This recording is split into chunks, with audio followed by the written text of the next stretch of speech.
Meron ako pork dito mga kaibigan. Ayan o. Ilalaga ko muna to. Yung buto-buto ng baboy para maalis yung mga dumi. Pagka nalaga ko na, ipapressure yung cooker natin to. Palalambutin sa pressure cooker. Kaya ilalaga ko muna to para maalis yung mga latak, mga dumi ng baboy. Ayan o, makikita nyo yung bula. Ito yung pinakadumi ng baboy, kaya inaalis ko ito yung pinakabula mismo. Habang kumukulo siya, inaalis ko yung latak. Yung na guys, yung rinisyo cooker na baboy. Mayroon pa pagka sumobra ng loto, kaya 5 minutes lang yung aking ginawa na pag-pressure cooker.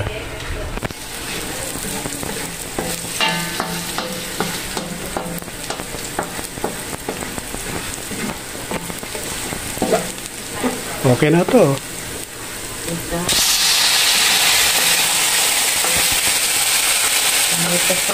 Tomato paste lang. Tomato paste.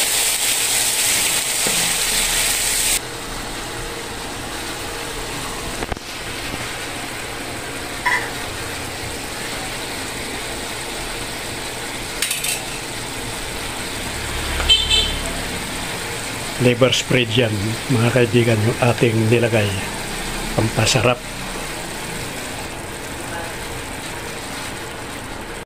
Ayan, lalagay na natin yung baboy na prinisyo cooker natin. Lalagyan na natin pampasarap, Silver Swan soy sauce, panimpla natin patis, orin patis.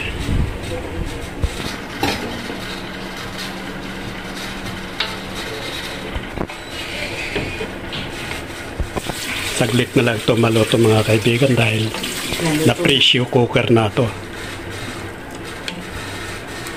Wala pang patis yan.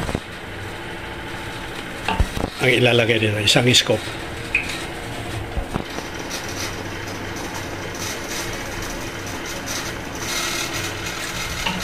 Patis. Hindi asin ang panimpla. Pampasarap. Nor cubes. Lagay na natin. Sobra ng lasa nito mga kaibigan. Masarap na ito dahil kiso yung ating ginamit na panggisa. Itong baby potatoes. Tumalsik pa. Susunod natin yung sili. Ayun, pampasarap yan, pampalasa. Yan na, yung kiso. Pampasarap.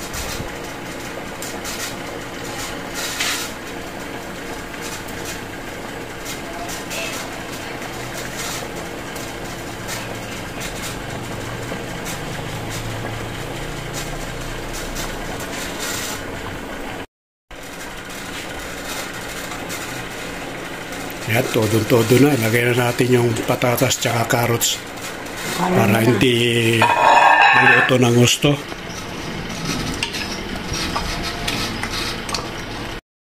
Ayan, naluto na. Hinango ko na. At sobra yung lambot ng ating nilutong kaldereta. Kaya ito, okay na to. Ayos na mga kaibigan.